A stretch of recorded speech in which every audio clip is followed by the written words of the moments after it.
بسم الله الرحمن الرحيم. طلاب الأعزاء في مساق سيكولوجيكال تيرمولوجي، تحياتي لكم والسلام عليكم ورحمة الله وبركاته. معكم الأستاذ الدكتور ياسر أبو هدروس والمحاضرة الثامنة في هذا المساق.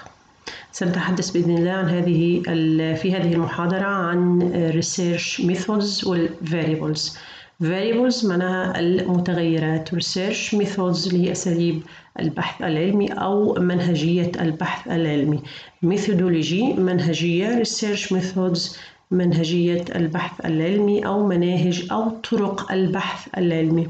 variables كتير تحدثنا عن المتغيرات البحثية في السيمينارات وفي محاضرات الماجستير. سنتحدث في هذه المحاضرة عن الكثير من المصطلحات الإنجليزية التي ترتبط بمناهج البحث وبمتغيرات الدراسة. Let's read together. What are independent variables؟ في عندي نوعين من المتغيرات. النوع الأول بنسميه independent variable والنوع الثاني dependent variables. خلينا نشوف شو نقصد بالindependent والdependent variables. Variables are given a special name that only applies to experimental investigations. يعني فينا احنا هذه الاسماء اللي هي المتغيرات المستقله والتابعه independent variable المتغير المستقل والdependent variable معناها المتغير التابع. هذه المفاهيم لا توجد فقط الا في المنهج أو الدراسات التجريبية experimental investigations اللي هي البحوث والدراسات التجريبية. One is called dependent variable. أحد هذه المتغيرات يسمى dependent variable من depend on يعني يعتمد على أو التغير الحادث فيه بيعتمد على، لذلك يسمى هذا المتغير التابع dependent variable معناها المتغير التابع. And the other is independent variable والمتغير المستقل. In an experiment, the researcher is looking for the possible effect on the dependent variable that might be caused by changing the independent variable. في التجربة عادة الباحث the researcher is looking for بيبحث عن التأثيرات الممكنة possible effects التأثيرات الممكنة on the dependent variable اللي بتقع على المتغير التابع والتي يمكن أن تحدث أو تكون سبباً نتيجة التغير changing التغير في ماذا؟ في ال independent variable. كان هذا الكلام كتير شرحنا في مناهج البحث العلمي. الآن بنشوف أهم المصطلحات المتعلقة فيه. نشوف تعريف ال independent variable بيرمز له بالabbreviation IV. The first letter independent and the first letter of variable IV. Independent variable the IV. The variable the experimenter manipulates assumed to have a direct effect on the DV. المتغير المستقل بيفترض الباحث أو هو المتغير اللي بيفترض الباحث بيجري عليه تعديلات أو هو اللي بيخضع للتجربة، بيفترض إنه في له تأثير مباشر على الديبندنت فاريبل اللي هو على المتغير التابع. إذا الاندبندنت فاريبل هو المتغير المستقل اللي بيجري الباحث عليه التغيير في التجربة واللي بيفترض إنه بيتأثر أو بيكون في له تأثير مباشر على ماذا؟ على المتغير التابع اللي بنرمز له بالرمز DV dependent variable. The independent variable is the variable the experimental change هو المتغير اللي بيجري عليه الباحث أو الذي يجري التجربة التغيرات or controls وبيتحكم فيه and assumed to have a direct effect وبيفترض إنه هو له تأثير مباشر أيضاً على ماذا؟ on the dependent variable على المتغير التابع. Two examples of common independent variables are gender and educational levels. يعني من أكثر الأمثلة شيوعاً على المتغيرات المستقلة هي الجنس والمستوى التعليمي. educational level معناها المستوى الأكاديمي أو المستوى التعليمي، والجندر اللي هو النوع الاجتماعي أو الجنس.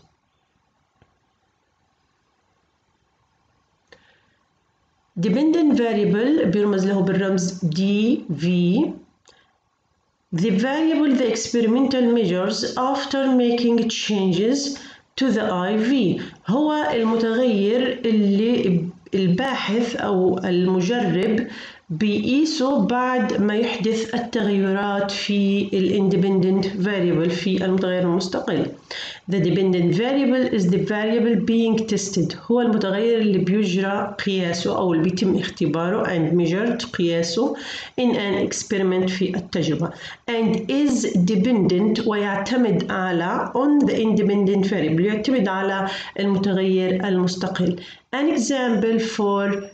An example of a dependent variable كمثال على المتغير التابع is depression symptoms اللي هي أعراض الاكتئاب which depends on التي تعتمد على the independent variable على المتغير المستقل which is type of therapy اللي هو نوع العلاج. فهنا بدينا مثال على independent variables بيحكي إنه أعراض الاكتئاب هي المتغير التابع بينما the type of therapy is independent variable المتغير المستقل. We must use operationalization to ensure that variables are in a form that can be easily tested. كتير مهم جدا إنه إحنا نعمل operationalization اللي هي معناها التعريفات الإجرائية للفاريبلز. كتير إحنا بنحكي عن التعريف الإجرائي في رسائل الماجستير والدكتوراه وفي السيمينارات إنه كل متغير من متغيرات الدراسة يجب أن يعرفه الباحث تعريفا إجرائيا. مصطلح التعريف الإجرائي اللي هو operationalization معناها التعريف الإجرائي لمن للفاريبلز في الدراسة. هذه نقطة كتير مهمة ليكون التصميم التجريبي تصميم علمي ودقيق. في عنا نوع آخر من الفاريبلز نعتبره من الأنواع الثانوية اللي هو extraneous variables المتغيرات الخارجية بنسميها which are all variables اللي هي عبارة عن كل المتغيرات which are not the independent variable اللي هي مش متغيرات مستقلة but could affect the results of the experiments لكن ممكن تأثر على نتائج التجربة. EVs طبعا EVs هذا اللي اختصار abbreviation for extraneous variables EV الجمل EVs should be controlled where possible. كتير مهم جدا انه هذه المتغيرات او هذا النوع من المتغيرات انه يصير تخضع للكنترول من قبل الاكسبيرمنت انه تكون خاضعة للتحكم او للضبط من قبل الباحث where possible بقدر الامكان. There are two types of it.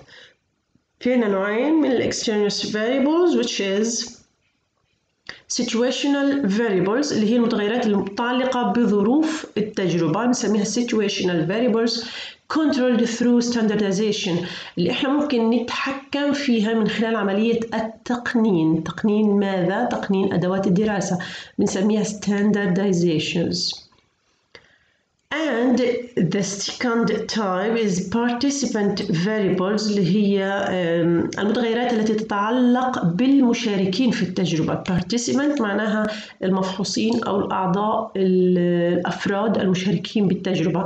Participant variables هي المتغيرات المتعلقة بأفراد بالأشخاص الذين تجري عليهم التجربة which is controlled through randomization. هذه احنا ممكن نتحكم فيها هذه المتغيرات من خلال randomization معناها الانتقاء العشوائي لأفراد التجربة أو للأشخاص المشاركين في التجربة.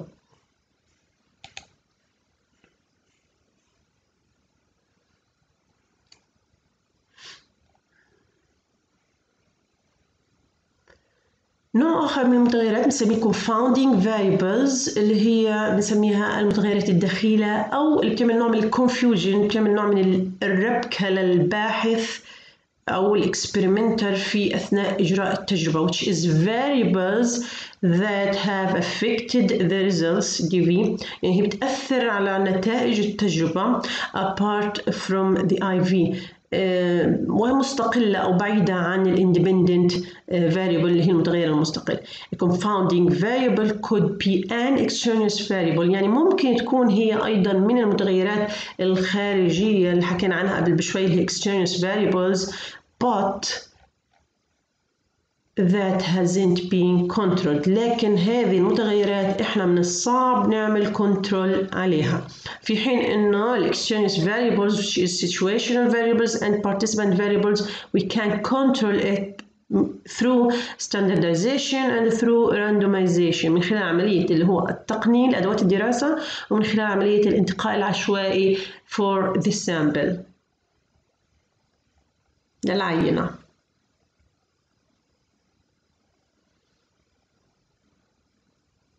Let's do two examples for independent and dependent variables in experiments. بديني مثال بسيط جدا على المتغيرات المستقلة والمتغيرات التابعة. For example, we might change the type of information. ممكن نغير نوع المعلومات which is for example organized اللي هي معلومات ممكن تكون منظمة or randomization معلومات تكون عشوائية random given to participants ونحن نديها للمشاركين to see what effect this might have on the amount of information remembered.